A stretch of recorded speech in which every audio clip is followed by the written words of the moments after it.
Hello everyone and welcome back to The Games Must Go On, a series where everything is better when it's on fire. Recently, Mario's been on a streak of good behavior with his pacifist challenges, and that's not going to stop now as we're going to be asking the question, can you beat Super Mario Galaxy 2 as a complete pacifist? So without further ado, let's just jump right into the rules. While I could follow in the footsteps of Mario Galaxy 1 and say that we're not allowed to kill anything unless it has a star or a key in it, Mario Galaxy 2 is a much more linear game, and as such we're going to be going with a rule set more akin to Mario 3D World. This means we're not allowed to kill anything, and if we are required to kill something to progress, we will add it to a meta murder count. One rule that I will be taking from Mario Galaxy though is if an enemy infinitely respawns, it is allowed to die, as when it dies, it doesn't really die, it just teleports back to its spawn. Don't worry, all of its bones are still located inside of its body or in a relative area around it. As I've heard from a certified doctor, Dr. Mario, the enemies are definitely still okay. Before we get started, I just wanted to mention that my count is subjective, and you might come to your own conclusion. And that's because some of the enemies here are kind of confusing on whether they should count or not. Let me give 3 examples to show what I mean. The first example I want to give is the Stink Bug Parent, as it's essentially a smaller Mandibug on top of a normal Mandibug. So, because it's 2 enemies, it should technically count as 2 kills, right? Well, I ended up only counting it as 1 because it's only one entity. It's one mid-boss, so it should just count as 1 kill, at least in my opinion. However, you can reach a separate conclusion. For the next example, I want to talk about Bowser himself. You have to kill him 4 times in a run, and I counted it as 4 kills. However, you might reach a different conclusion for a couple of factors. For one, the last time you fight him is actually a refight in order to unlock green stars. And because it's a refight in the same level that you already killed him once, you might want to just count it as 3 kills instead of a 4. But you might also not want to count it as any at all because he never actually dies. Even in a last fight, when he goes into the black hole, he just shrinks down. He never actually fully dies. And for that, you might not even count it as a kill at all, or maybe a half a kill for each time you defeat him. But in the end, I ended up counting it as 4 kills for each individual time. Lastly, I want to mention Mega Hammer. Mega Hammer is a boss that you fight twice, and he actually explodes. Except for the fact that he's a robot, and do robots have souls? I mean, he's not even the real boss, it's Bowser Jr. who's piloting the thing. So, should it not count as a kill?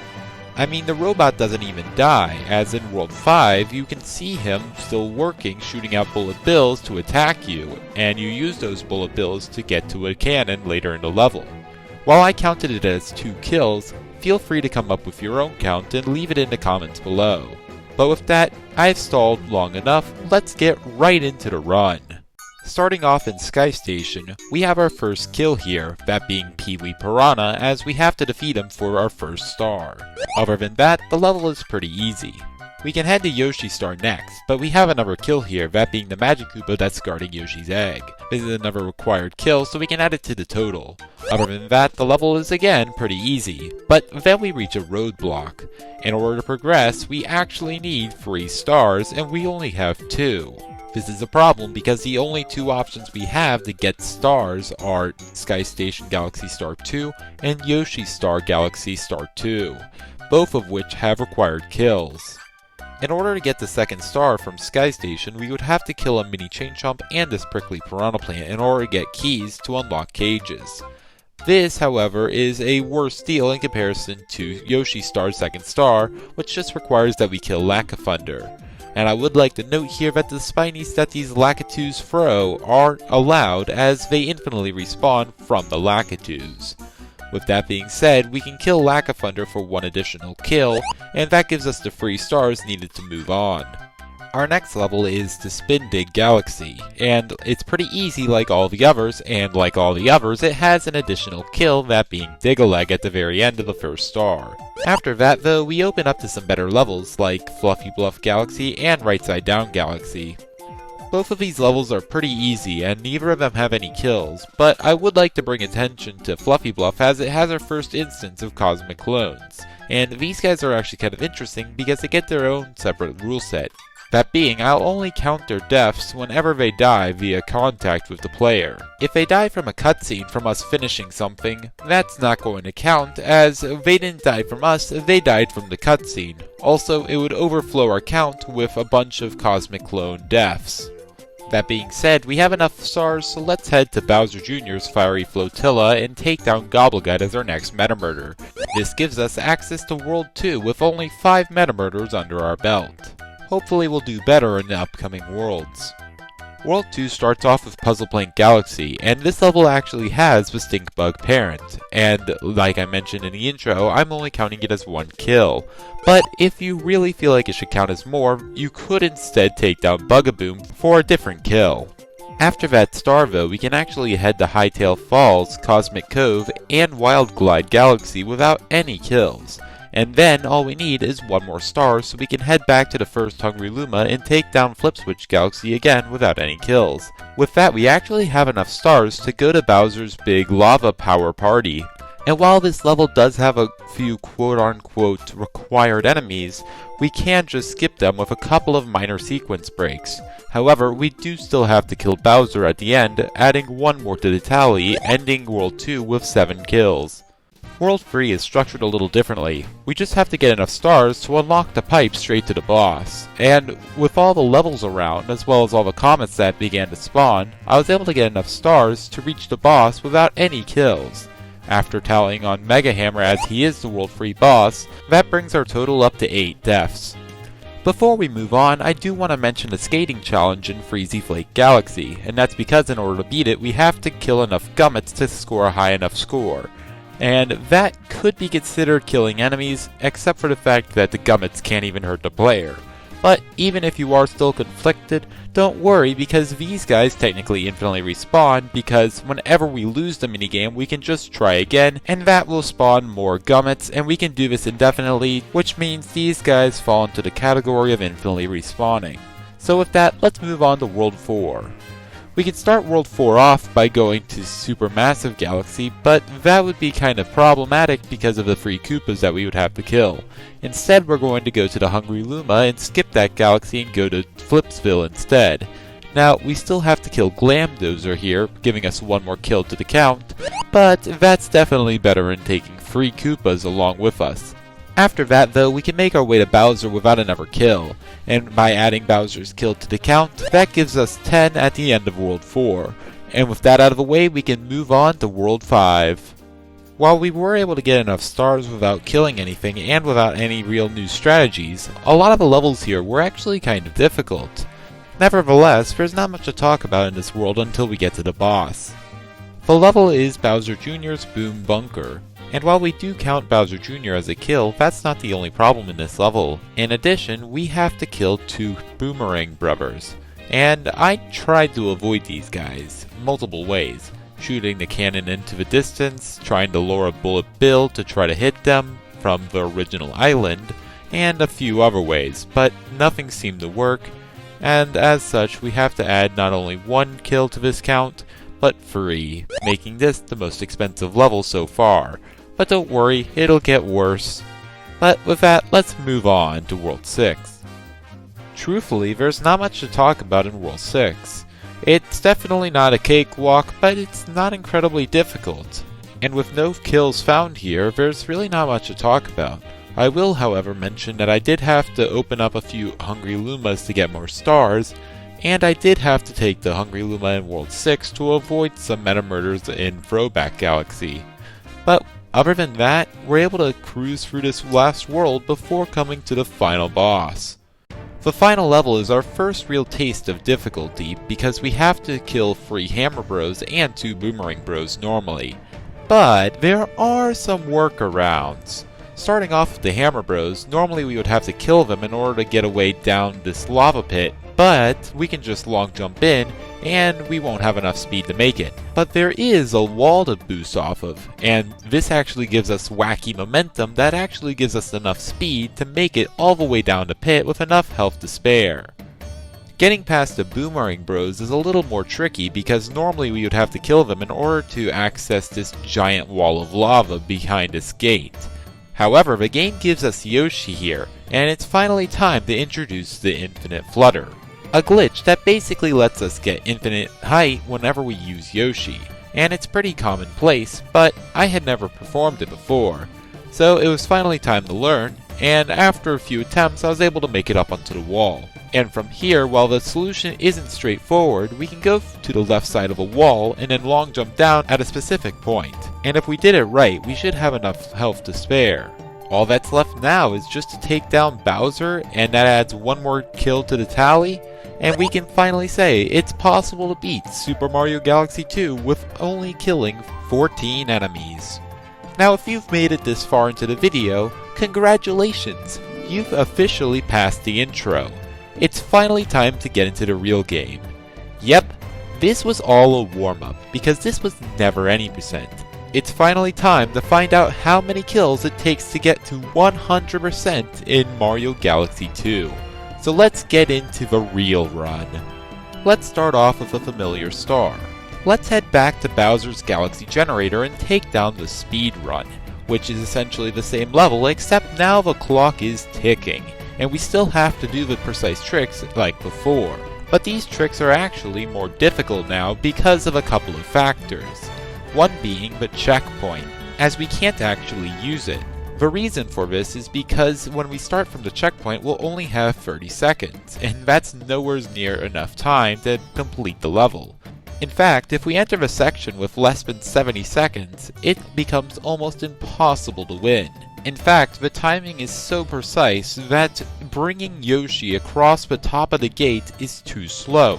Instead, it's faster to grab the life mushroom at the very beginning of a level, take it all the way through, and at this section hop off Yoshi, and then use the life mushroom to damage boost across the lava.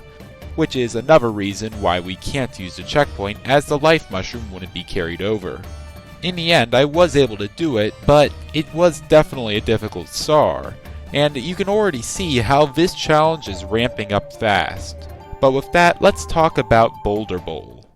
Boulder Bowl's first star is actually an interesting case in this run, as it's the only time we have to kill enemies for a Comet Medal. That's because we have to kill these 3 Octoombas in order to get a rock mushroom, which we would use to break open this crystal that has the Comet Medal inside. Now we can skip the rock mushroom in the first part of this level by doing a semi-precise jump off this ramp to move to the next planet, but we do have to still kill these enemies to get to the Comet Medal. However, this comes with the problem of, now we have the rock mushroom with no way to lose it, and we have to do that jump again, which is way harder with the rock mushroom applied, mostly because now we have no spin, instead we just turn into a boulder. This means our jump is exponentially more precise, but with enough attempts, what's definitely possible. However, I would like to mention something before moving on. That being, there is a theoretical way to get this Comet Medal without killing the Octoombas. However, the way to do this is TAS only, as what you need to do is jump to the 3rd planet, grab a rock mushroom, execute a mid-air jump with the rock mushroom, which is something that is TAS only, do that repeatedly to escape that 3rd planet's orbit, land back onto the 1st planet, and then crash into the crystal. Because this is a TAS-only strategy because of all the frame-perfect jumps, I obviously am not able to do this, but it's a theoretical way to skip these kills. That being said, including the boss, this stage has 4 kills. But with that, we can make a quick stop at Cosmic Cove. I want to briefly touch on this star because normally we would have to kill a Mecha Koopa to get a key, but it can be easily skipped with a semi-precise jump. Throwback Galaxy is a little more interesting though, because normally we would have to kill a Womp in order to unlock the path to the Womp King.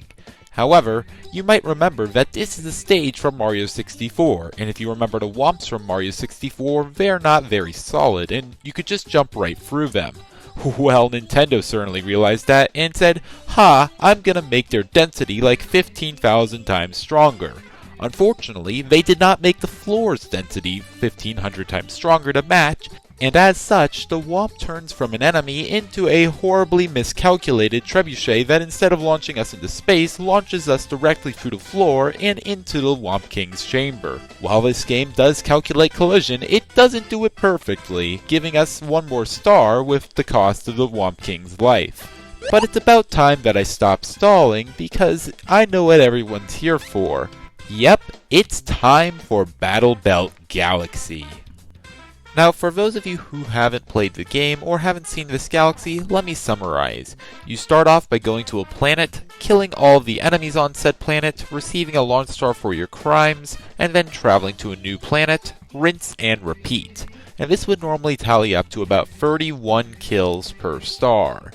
As you might have guessed, this is a bad star for a challenge where our whole gimmick is that we're trying to spare enemy lives. But what can we do? Well, turns out there's quite a few things that we can do, so let's hop in. Let's start off with the Urchin Planet, as it features free urchins that we would normally burn with a fire flower, but we have a really easy way to skip it, and that's by just jumping. Seriously, a simple backflip or a triple jump will easily clear this planet and we can move to the Crab Planet, which coincidentally is also one that we can skip, but it's gonna be a little trickier. In order to skip this planet, we're going to have to make it all the way to this shroom ship, which is pretty far away. And no, a backflip or triple jump is not going to cut it here. Instead, we're going to have to get a little creative. We're going to need to use momentum launches. How hard could a momentum launch be, you ask? Well, it depends on the one, and this one just so happens to be very difficult. To put in perspective how difficult this momentum launch is, let me break it into a few parts. We need to start by putting this crab right here on this rock formation. Then we need to do a homing ground pound. But this homing ground pound must be done slightly in front of a crab, while we have to be low enough to the ground so our angle of incidence is so small that we're able to get enough horizontal speed backwards that will actually escape the planet's orbit. And this is just a brief summary, but this is way more difficult than it sounds, especially once you consider that crabs can move other crabs. Let me explain what I mean. You see, when we spin into a crab, it's actually stunned for a second. This gives us enough time to set up the homing ground pound. However, if another crab is nearby, it has AI to run into the other stunned crab. This would normally not do anything, but in this case it actually reactivates the crab, making it not stunned anymore and able to move, and by move I mean away from where we need it. This jump is probably one of the most, if not the most precise jumps in the entire run. But at the end of the day, it is technically possible. So we're able to grab this, and we have one more skip that we can do, and that's with the silver chomps at the very end. Normally we would have to kill 4 of these silver chomps in order to get a key to open up the cage that has a star in it. This is obviously a very pricey planet, and it doesn't seem like we can skip it because the star is on this planet. But you made a fatal mistake. You believed in the law of physics, and I don't believe in such tomfoolery.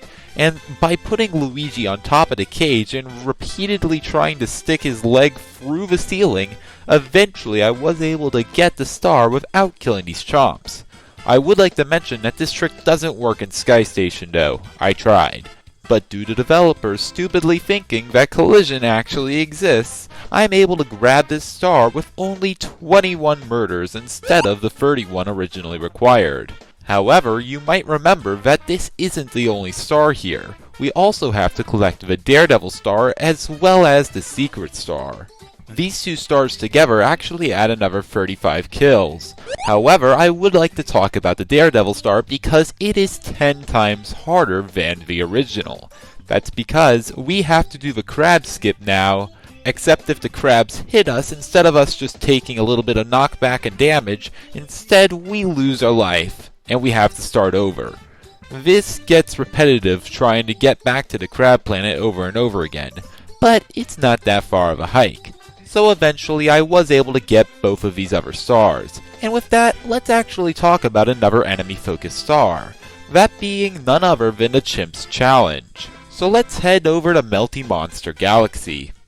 Despite what I just said, this level actually doesn't have any kills. That's because the Chimp's challenge here is to kill a bunch of bowling pins. But these pins actually respawn. All you have to do is make it to the end of a course without enough points to succeed, and the chimp will actually ask you to try again.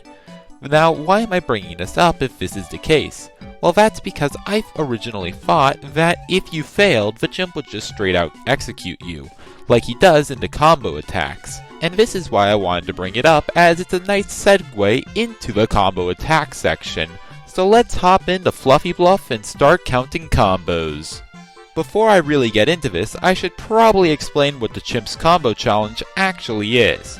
Essentially, what we need to do is collect enough points before the timer runs out in a certain stage. The stages being Fluffy Bluff, Honey Hop, and Slimy Spring. We can get points in 4 different ways. One way is by collecting power-ups, one way is by collecting coins, another way is by collecting starbits, and the last way is by killing enemies. Now, as you might have assumed by the way that I'm talking about this, we can't get enough of the first 3 categories to actually suffice the Chimp's score. So instead, we're going to have to kill a bunch of enemies in order to raise our points just a little bit higher to reach that minimum score. But by how much? That's what we're here to find out, so let's hop back into Fluffy Bluff and get started. Now, Fluffy Bluff is actually surprisingly easy to calculate how many enemies we have to kill because we can just go around, collect everything, and then find out how many points we're missing and kill enough enemies to fill up the meter. This left me with 9 kills to reach the required score. So let's move on to Honey Hop. If you were wondering why I was calling this a Combo Chimp Challenge, this is why. Because I've been neglecting the combo feature of this entire challenge. Essentially, we don't just get points based off of how many enemies we kill, we get points depending on how many enemies we bounce off of in a row. Let me show you this formula to give you a better representation. If we kill one enemy, we'll be able to get the 100 points from it, and we'll get 1 coin from it. If we kill 2, we'll get 200 points from the second enemy, 100 points from the first enemy, then 200 points from the coins collected, giving a total of 500 points. Then from any enemy onward, we'll collect 300 points and our coin. This isn't the whole story, however, because the coins that the enemies spawn actually despawn after a little bit. This means after we kill about 9 enemies, their coins will start despawning, meaning we won't be able to get the full 400 points per enemy that we would normally get. So it might actually be better to restart a combo and get all 9 coins per combo. After doing a whole bunch of calculations in Honey Hop though, I came to the conclusion that it was best to get a 2 combo, get a 9 combo, and get a second 9 combo, with all the coins intact, giving us enough points to actually clear the Chimp's challenge, and 20 kills under our belt. Definitely not an impressive score, but I don't think we can really do better unless something else comes up. Speaking of something else, let's talk about Slimy Spring, which has the most amount of potential to actually limit our enemy killing consumption. So let's dive right in. This level is perfect for the Pacifist challenge. It has plenty of coins, power-ups, and starbits to help boost our score. In fact, there's so many that we probably could do this if it wasn't for the time. Remember, you only have a limited amount of time before the Chimp comes back to execute you if you haven't gotten enough points. And this is a huge problem here, as it's basically a huge linear level. This makes collecting enough points on it in the time given completely impossible. For one person at least. Remember, we aren't alone in this journey, as by putting on a second controller, we can actually create a co-star, something that can grab coins and power-ups that are off in a distance for us, which is especially useful here as we can use it to grab a 1-up mushroom that's over here and a 1-up mushroom that's over here without moving out of our way to grab it. This saves some time, and it also helps that the co-star can actually stun enemies in place, which helps us not accidentally kill them, and it helps us not actually take damage, which definitely comes in handy when we are running on very little time. With this co-star addition though, it kind of changes how our controls work, and even with this change, we still are running really low on time. But eventually, I was able to get through without killing a single enemy, meaning this is the only Chimp's challenge that doesn't require enemy kills. But then I thought of something. If the co-star could grab coins and power-ups and whatnot, Why couldn't we use it on Honey Hop after defeating an enemy to grab their coin without landing and ruining our combo? This could possibly allow us to save some enemy kills. So I went back to Honey Hop before I made a huge revelation. That being, everything we just did was for absolutely nothing. That's right, we just wasted a whole bunch of time. Let me explain. Now, from what I've said about this challenge, it's pretty different from the other Chimp's challenges, as all the enemies here don't respawn, making them actual enemy kills. But what if that wasn't true? Well, that is true because once we lose, the Chimp will actually execute us and not respawn the enemies. But who said that's the only thing the Chimp can do? You see, when I was actually setting up for that coin trick that I was just talking about, I discovered that after the Chimp starts to challenge, if you actually talk to him again, he actually gives you the dialogue prompt to restart. And no matter how many enemies you killed in the past, he brings their souls back and actually allows them to respawn. Which means, under our technicalities, all the enemies in these levels technically don't die. They just infinitely respawn. Meaning we can cut off 29 meta murders from our list and conclude that the Chimp really wasn't that bad all along. But don't worry if you like big numbers, because I have one more star type that I want to talk about. That being the enemy romp stages. Basically, these are comets where your only goal is to kill 30 enemies. That's the whole goal. There's no secret tricks or anything. You literally just have a clear condition to kill 30 enemies. And with the 4 stages that have this comet combined, that adds 120 meta murders to the tally. Sorry, but there's no getting out of this one. This is a literal clear condition. Now from here, I could go ahead and list out all the other kills that we just can't avoid, and there's no real strategy, we just have to take them, but listing them out or even showing them in a montage would probably be pretty boring, so I'll just tell you it took me another 36 kills to get all the other stars, and then since we have to kill Bowser a 4th time in order to unlock green stars, that's one more kill, and that totals together to give us a total of 232 kills. But we're not done yet, as we still have to talk about all the green stars. The green stars in this game don't actually require any kills on their own. That meaning there's no boss that you have to kill to get green stars. They're all out in the open, although you do have to kill some enemies to make it to where they are in the level. This will result in some extra kills, but not as many as we just covered. In the end, I was able to make it through all the green stars with only an additional 54 kills added, and you can thank Grandmaster Galaxy for most of those. This leaves us with a total of 286 kills, but we're not completely done yet, as we've just covered all the green stars, meaning we unlocked the true final level of the game, the Grandmaster Galaxy. So let's talk about it. First off, I want to give a rundown of a stage. First you go through a section with Yoshi, then you have some platforming with the Cloud Flower, then you have some pole stars you have to deal with, and then you finish off the level by going through a section with Hammer Bros to finally kill 3 Boomerang Bros and collect the star that spawns from defeating them. Now this is pretty easy in a normal run, as we can just play through the level normally and collect our 3 kills at the very end. However, the Daredevil mission, known as the Perfect Run, is a little more complicated. While the vast majority of the level is completely identical, there's one small change, and that is the Boomerang Bros that you would normally kill for a star now spawn a launch star leading you to an island that already has the star on it along with Rosalina. This might not sound that important at first, but remember what's at the very beginning of the level? Yoshi. And remember what Yoshi can do? That's right, the infinite flutter, something to give us infinite height and infinite distance. And if you can see where this is going, you can already tell why this was not going to be a good time.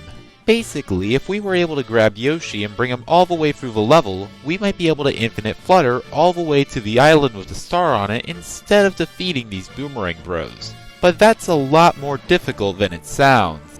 Remember, there's a section of a level that's entirely meant for the Cloud Flower, and we can't ride Yoshi with the Cloud Flower.